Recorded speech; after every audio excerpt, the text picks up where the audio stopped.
Hey folks, Dr. Mike here for the Making Progress channel. Today's topic is to ask and answer the question of should you go to college? We will cover undergrad and master's and PhD and medical, doctor, and lawyer type stuff. Everyone knows, quote unquote, that you're supposed to go to college after high school, duh. And everyone knows that after college, if you have the capacity, you're supposed to go to a post-grad program, aka graduate program, medicine, law, something like that. Duh. But everyone, in quotes, isn't everyone in reality, and quote unquote everyone just happens to be wrong a lot, including about going to college. So, should you go to college? I have roughly 4 main points to make about this, with lots of details in between. So, take a drink of your coffee drink. Take a puff off of your long tobacco pipe. Scott, you want one of them long, you know what I'm saying? One of them long shits? Oh, yeah. It doesn't get classier rich guy than that. Yeah. And then you do the stoking after where you light it and go. That's how you know you went to college. They don't teach you that at the factory.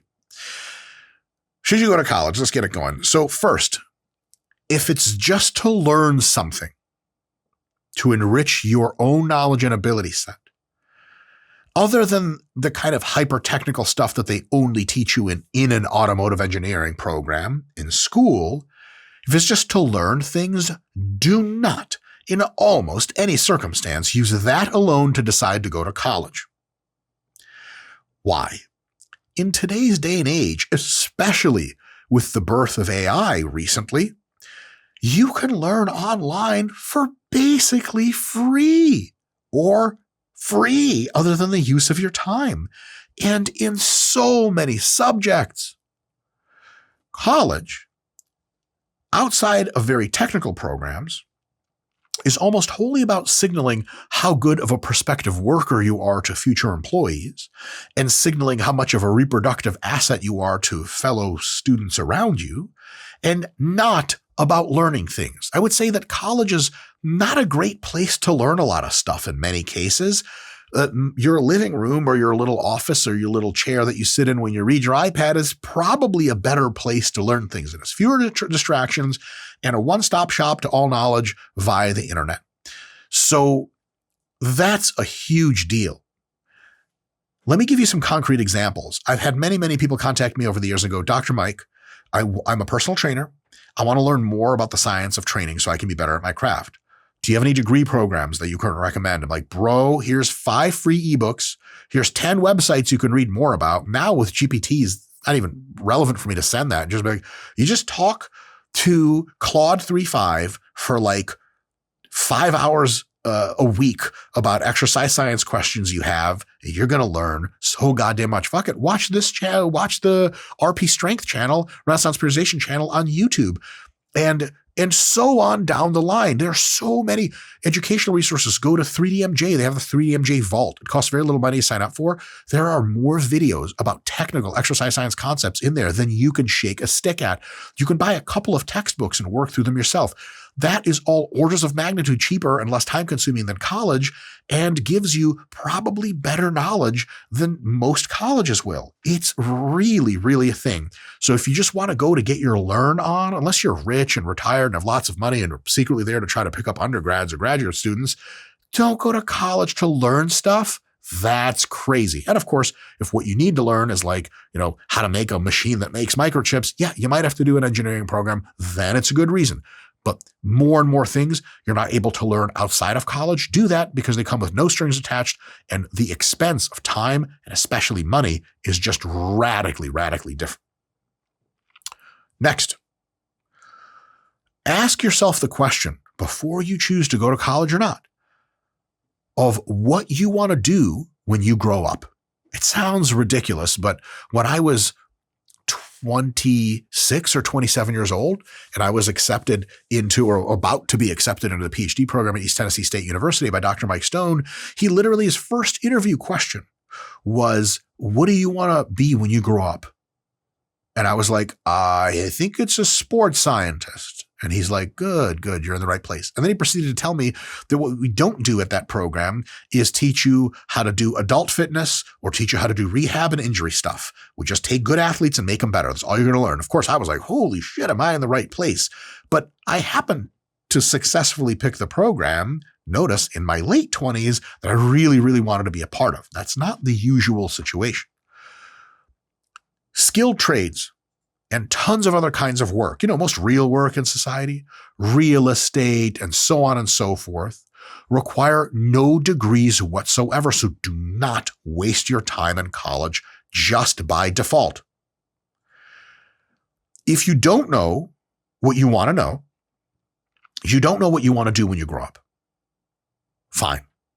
I highly recommend, especially if you're listening to this at the end of high school, beginning of college days, and you haven't enrolled in college yet, I highly, highly, highly recommend something I didn't do, but I wish I had. Taking 1 to 4 years to just work in the real world, sustain yourself, pay rent, be an adult, explore different kinds of jobs, read and learn a lot, talk to all kinds of different folks, meet people, travel around. You don't even have to travel. Meet lots of people. Talk to all kinds of different folks, especially older folks, about their jobs and their lifestyles and any regrets that they have from when they were younger about how they went about their education and career path, and also things they wish they did. You might spend a few weeks doing that, just talking to people who have made it in various capacities, and you're like, oh my God, thank God I had this conversation, because I would have done something that put me into hundreds of thousands of dollars of debt that I would have also regretted had I not had these conversations. And right now, though, it's really parasocial because I can't hear back what you're saying to me. We're, in a sense, having a conversation right now, and I'm fairly accomplished. Don't worry, I'll wave the ego later about what I've done to prove to you that I'm a valid person to take advice from. But this is an example of exactly such an informational exchange where I tell you, hey, I've done some shit. Let me tell you about college. You want to hear that kind of stuff. Why am I saying this? Putting a big point on it. I never talked to anyone before I went to school. I just thought college is just where you go after high school. It's just what you do next, thoughtlessly. I did that and I paid for it in the literal sense of I'll get to how much money. There seems to be this rush to go into undergrad, to go into college right after high school. I'm going to tell you right now, this is almost 100% not people wanting to learn and become good workers in their careers. It's almost 100% signaling that you're some combination of smart and hardworking to the working world, and also another big thing that most people involved in the college situation won't tell you outright. They'll paint it in different colors and as a bonus. The vast majority of people, one of the biggest deciding factors if they choose to go to college or not is college is where some combination of the dick/pussy/party is. If you have a hermaphrodite friend that's into partying, you can get all of that in one person. Isn't that great? But on a serious note, a lot of people are in school from age 18 to 22 to just try to bang as many people as possible and have as many parties as possible. It has nothing to do with going to school. And the real big hack is that if you have a few friends who go to a regular undergrad institution and you're just exploring life and working in the world and learning as a 19-year-old, you can just go to college parties with them and no one gives a shit. That's what they don't tell you. Scott, how much am I preaching on this shit? Preach. You feel me? How much did you learn in college? I hope they hear the sigh through the screen.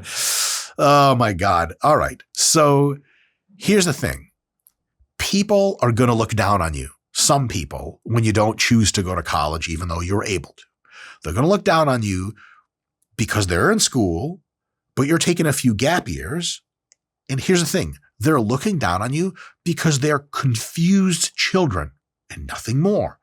Don't let them bother you. Remember, I'm not just some guy who took a gap year and is trying to justify the shit to himself. If you're talking to a fellow 19-year-old and he's like, yeah, man, people criticize you for not going to school. They don't know anything, bro. And you're like, okay, how do I know you're not just coping really hard? Real talk. All of this is Googleable. I'm literally a famous millionaire who defeated all the final bosses of school. For the love of God, my last job, I did professor job for free because they're like, can you just please come teach? It'll be great. And I was like, all right, did it for free. And then I decided to stop doing it. I just didn't do it anymore. I ended school. I won against school. Please take it from me. Do not pay any of these fucks any mind. So some undergrad's like, really? You're not like enrolled right now? Like, okay. Like, that's nice and all, but it has nothing to do with the grand scheme of success in life whatsoever.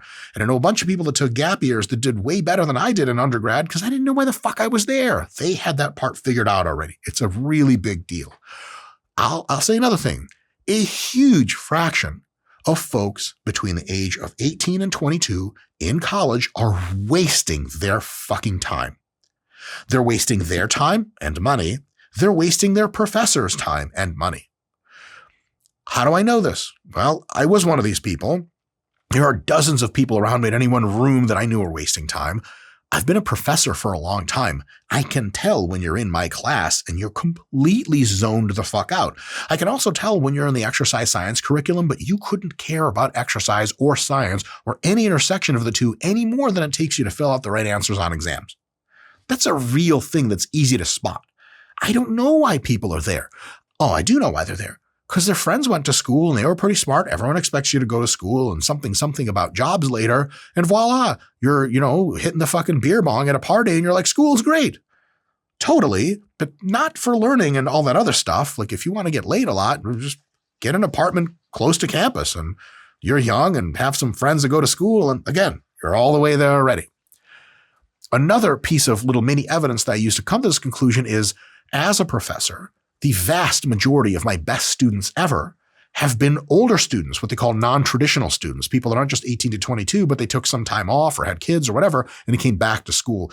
Older students have an amazing calm to them. They don't even as a professor of undergraduates, numerous times I've had to tell students to shut the fuck up during class. Now, unfortunately, you can't just say that, but when you look like me and you're like, hey, you good?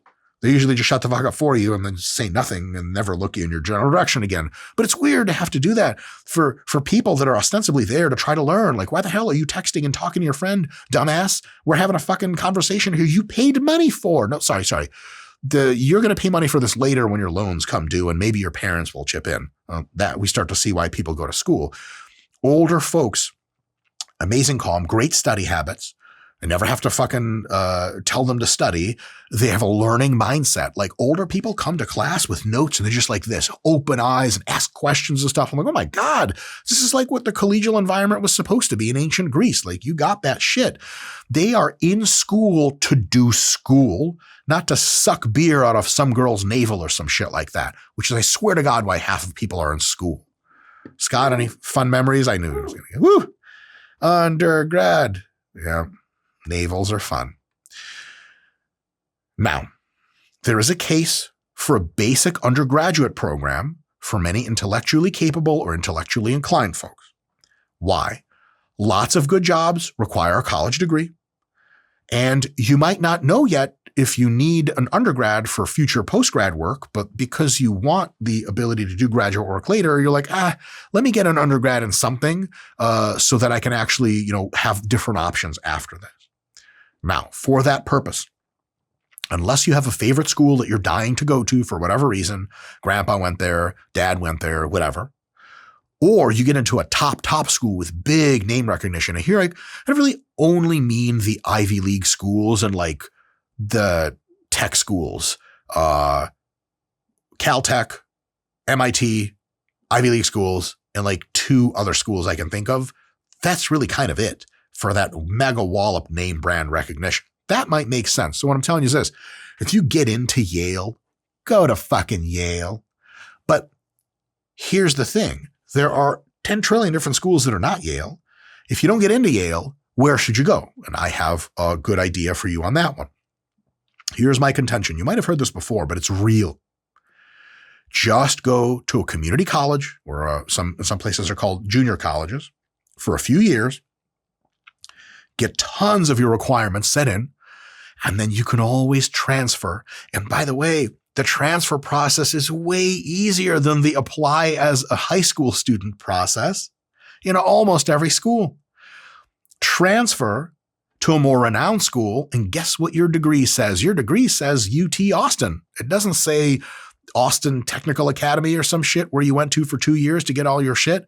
That way, you can spend almost no money, very little money going to a smaller school. And then when you go to a bigger school, you only have to pay 1 or 2 years of super psychotic serious money, but you get the same goddamn degree.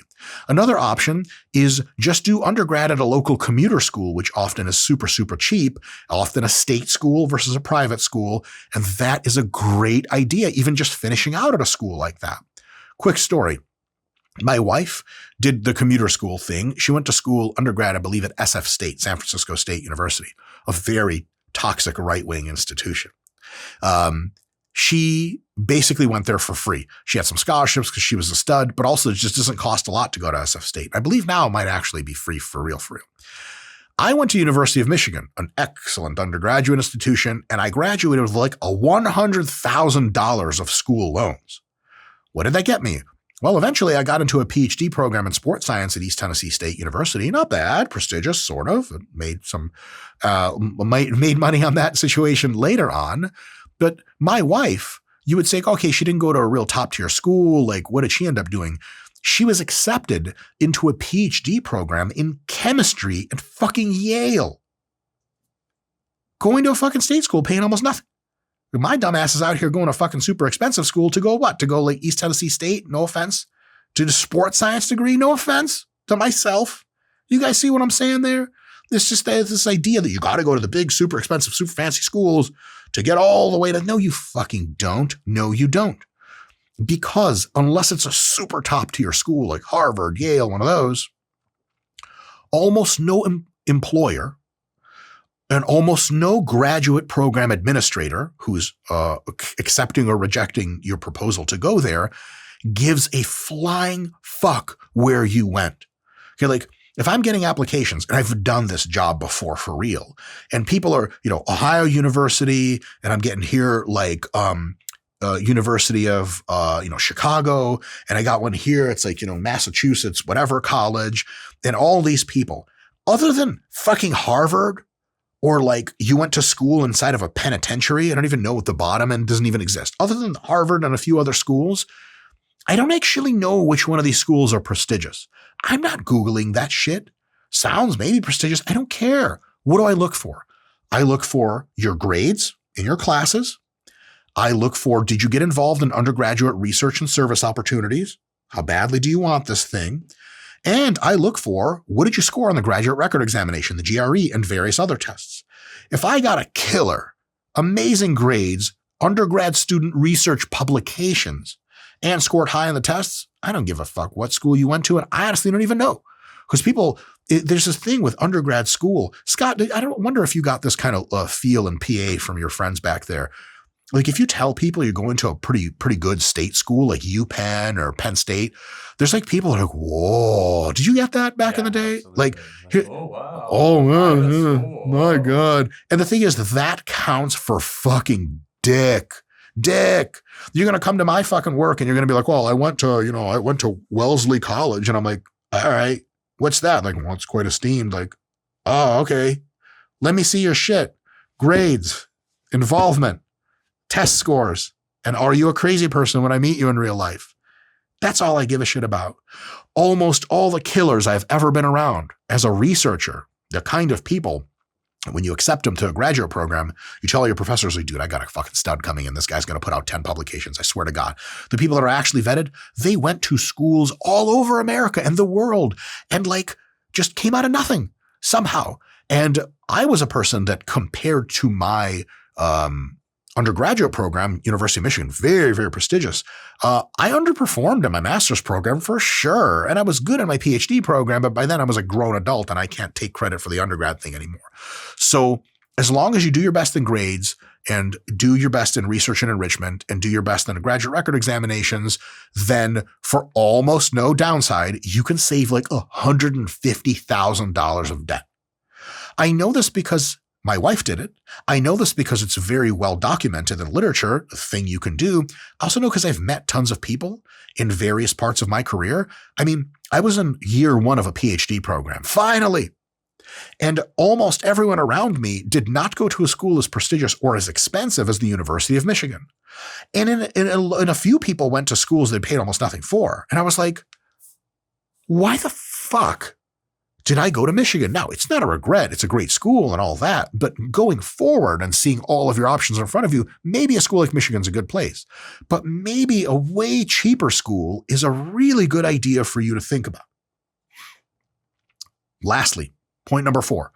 What about a professional program after undergrad? Medicine, law, PhD, etc. This one's super easy. If you really want to be that profession, absolutely go for it. I wanted to be a consummate professional in exercise and sports science. All I thought about all day long was bodies, physiques, strength, enhancement, all that stuff. Every fucking day is the only thing that occupied me. The only thing. I had a lot of curricular hobbies in there, extracurriculars. A huge amount of my brain power went to obsessing over altering the physical body to perfect its form in either aesthetics or athletics. So when someone's like, are you sure you want a PhD in sports science? I couldn't be sure of anything else more. And it turns out I was right because I loved every fucking waking minute of that program, more or less.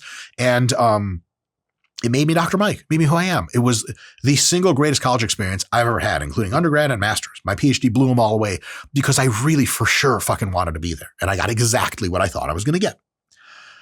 But here's the thing. So first of all, you really want that profession. If you don't, highly reconsider. But understand this. When you go through the graduate school process, it will be tough. So you better swallow that up front. It's like putting on some fucking bug spray for like a 5-hour hike through a guided tour through the Panamanian jungle on vacation. And you'll have like high heels on and you're like, is this going to take like more than 30 minutes? Like, yes, Debbie, it is. And you might as well swallow that can of bug spray and start farting it out because a mosquito is going to carry your bitch ass away wearing that fucking outfit. You better go back to the hotel and cover up all that shit and get some fucking sneakers on because we out here for hours and hours and hours. She's like, is that like safe? Like, not really. You have to sign a waiver. Like, wait, what the fuck? What am I doing here? I'm just going to lounge by the pool. This is not for me. That's grad school times 100 that shit. It's a real thing. One of the things that baffled me to no end when I was in grad school was people like, man, studying for comps is crazy. Like, didn't anybody warn you? You're here voluntarily. What did you think you signed up for? So when people tell me, oh, I think I might want to do a PhD, I'm like, automatically, I'm going to cut you right off. You don't. It's like proposing to your, wife to be and be like, I think I might like you a little bit. She's like, really? You're like, yes. And I got you a ring. She's like, oh, hold on. What do you mean by think you might? Sorry, I said that wrong. Nope, I was truthful. Do you want to marry me still? No, God damn it. That's insane. It's totally insane. It's going to take tough years of work. Why? You're not getting paid this whole time. Technically speaking, in most cases, you're accruing more debt. And afterwards, you don't make big money right away in most careers. Like the doctor, I was going to say the doctor hustle. I'm being a bit curt. You go to undergrad to be a pre-med. Okay. You might do some post-bac work. You're not getting paid. You're just getting into debt. Then you do med school, which is more debt. And then after med school, you just literally have a doctor by your name. You're like, oh my God, I'm doctor, whatever the fuck. Like, I'm doing the thing. No, bullshit. No, you're not. You're going to a residency program, which gives you 2 middle fingers in the form of payment. I mean, they pay you like 5 to 10 times less than you would make as a doctor, charitably 3 times less. And that's really, really cutting it. And then you do that grind. They abuse you as a resident. Like, hey, this patient vomited everywhere, but the nurse isn't around. You're like, They're like, ta-da, here's a broom. Like, don't you mean mop? Like, nope, I want you to broom the vomit just to prove yourself. It's abuse. Now, it hardens up the residents or whatever. I'm not going to get into that whole bullshit, but it's just agony for like 10 years. And then you finally get out and then you start making your tier 1 doctor money. It's gonna take a while. So if you're like got dollar signs for eyes, you're like, I'm going to go to med school. Hold on a sec. Another thing, to the point of that passion, you have to actually really like the subject, like medicine, and the day-to-day tasks of that field have to be something you are aware of and kind of excited to do.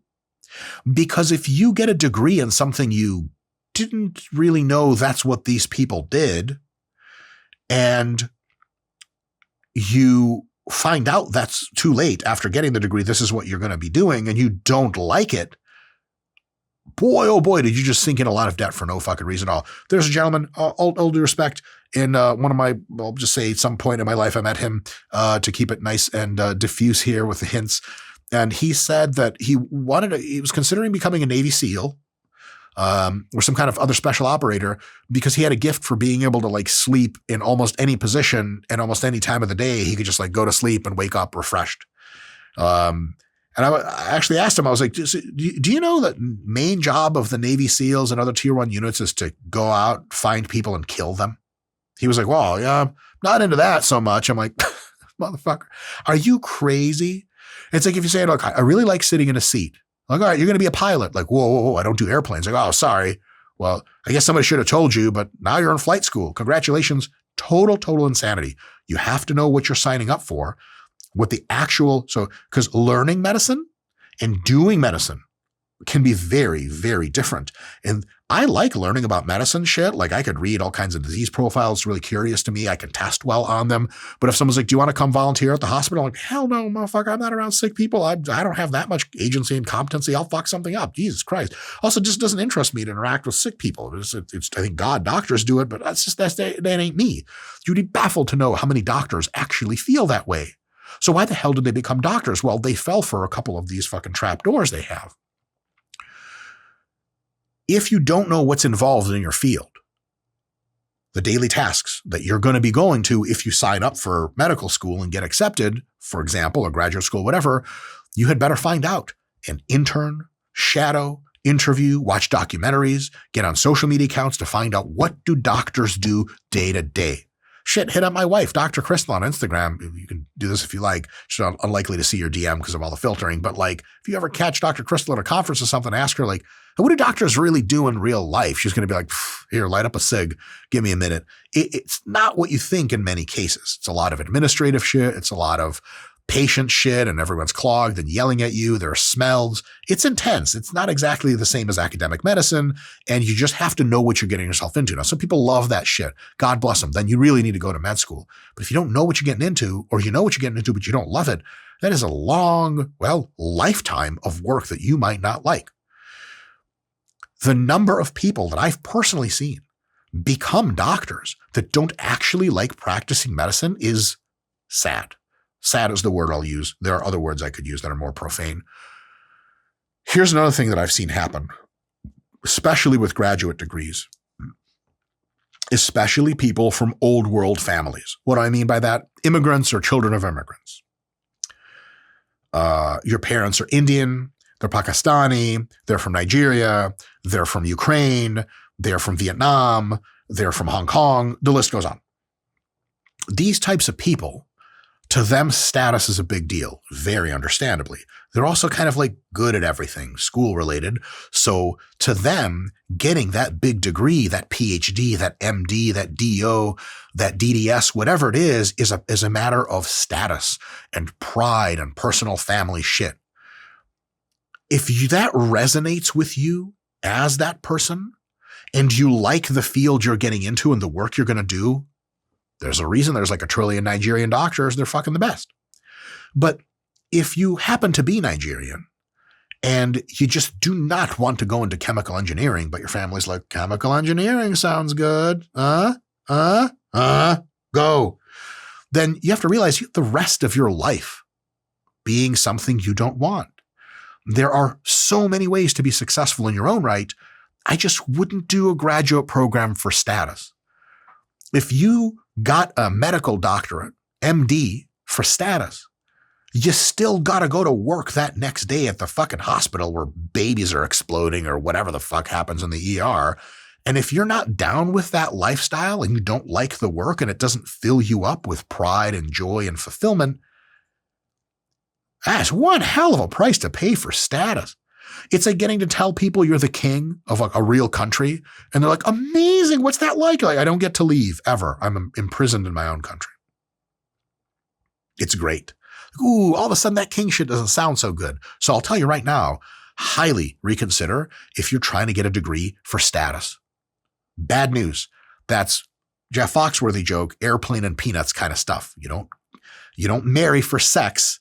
You don't buy a fucking airplane for the peanuts. You sure shit do not get a 5-year-long postgraduate degree with an internship just to tell people that you're like, oh, that's right, I'm a CPA. Yeah, like, that's cool. Do you like doing people's taxes? You're like, no, I hate it. Oh, shit, right? Don't get caught up in that.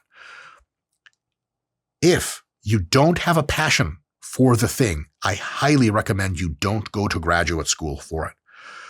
Here's a big reason why. In the modern economy, you can make great money doing almost anything well.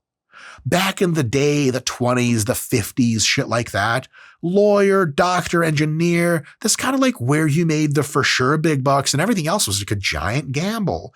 But that's just not the case anymore. Guys, there's people that crush it on Etsy selling fucking stickers.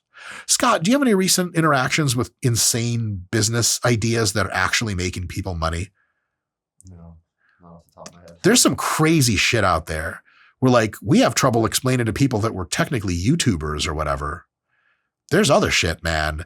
There's people that have dog walking businesses, all this crazy fucking shit, and they're crushing it out there. Yeah, it's like the Amazon reseller is always a weird one that people make like 6 figures a month on. They just like buy shit from a factory and then sell it on Amazon. Nuts. Yeah, it's like, what? Yeah, like that's the job. And listen, if you hate medicine, but you like sitting at home on a comfortable air-conditioned, chair, and not that the chair is air-conditioned, I said that wrong, in front of a computer and doing math and business analytics, well, like Amazon reseller is going to make you like damn near doctor money, except without any of the cost. So in addition to this, and this is a real thing, and I really is on this channel, you guys already know, AI and robotics. AI is here, and it's growing exponentially. Robotics is just now fewer than 10 years away to true maturation. That shit is going to make us all so goddamn wealthy, the whole society. And there's going to be so many different ways that are very non-traditional and difficult to think of right now to make money that you probably, if you're going to go to grad school, you're going to want to pick your grad school for that intersection of money and deep passion, and not just money. Going to become a doctor just for the money is a brutal, brutal way to live your life. After 10 years of medical school ending, you can finally pay off your debt and then really feel like you have money. And then you're like 47 or some shit like that. You can connect the dots. Guys, I hope this helps. Let me know if I can add in any details or answer any related questions in some future videos. Now, get back to class, you little scamps. Go on, get.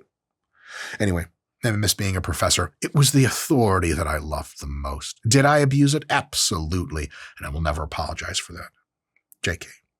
See you guys next time.